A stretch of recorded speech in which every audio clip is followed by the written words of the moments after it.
প্রথমার্ধের অতিরিক্ত সময় যখন জুড বেলিংহামের হেডার কঙ্গোর গোলকিপার লিওনেল এমপাসি সেভ দেয়, তখন বেলিংহাম মাঠেই তার প্রশংসা করতে গেলেন। ইংল্যান্ডের একের পর এক আক্রমণে যেন একাই দেয়াল হয়ে দাঁড়িয়েছিল এই কঙ্গোর গোলকিপার। তবে গল্পটা সেখানেই শেষ নয়। যে দলে হ্যারি কেইন আছে সে দল প্রতিপক্ষকে যে কোনো সময় লন্ডভন্ড করে দিতে পারে, হলো তাই।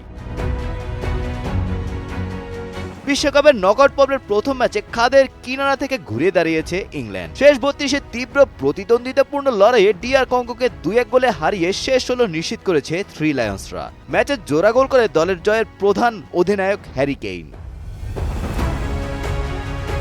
ম্যাচের মাত্র ৭ম মিনিটেই চার্লস এমবেম্বার নিখুঁত অ্যাসিস্ট থেকে কঙ্গো উইঙ্গার ব্রায়ান সিপেঙ্গা চমৎকার এক ফিনিশিংয়ে ইংল্যান্ডকে স্তব্ধ করে দেন। তবে ইংল্যান্ডের আক্রমণ প্রতিহত করার নায়ক গোলকিপার লিওনেল এমপাসি। বিরতির পর কঙ্গোর রক্ষণভাগ ভাঙতে বেশ বেগ পেতে হয় ইংলিশ ফরোয়ার্ডদের।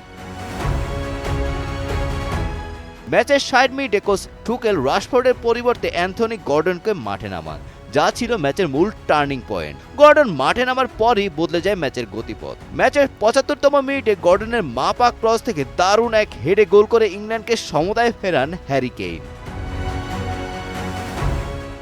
সমতায় ফিরে আক্রমণের ধার আরও বাড়ায় ইংল্যান্ড। ৮৬তম মিনিটে আবারও সেই গর্ডনের পাস। হ্যারি কেইন মাথা নিচু করে বল জটলা থেকে নিলেন শট। একবারও তাকালেন না গোলবারের দিকে।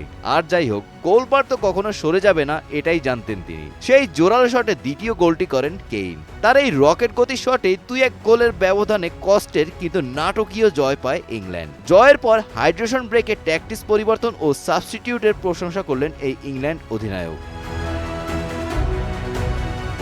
পুরো ম্যাচে ৫৪% বল দখল রেখে ইংল্যান্ড ১৬টি শট নেয়, যার ৮টি ছিল অন টার্গেট। এই জয়ের ফলে ডিআর কঙ্গোর বিশ্বকাপ অভিযান শেষ হলো। অন্যদিকে আসলে কোয়ার্টার ফাইনালে ওঠার লড়াইয়ে শেষ ১৬ ম্যাচে মেক্সিকোর মুখোমুখি হবে ইংল্যান্ড।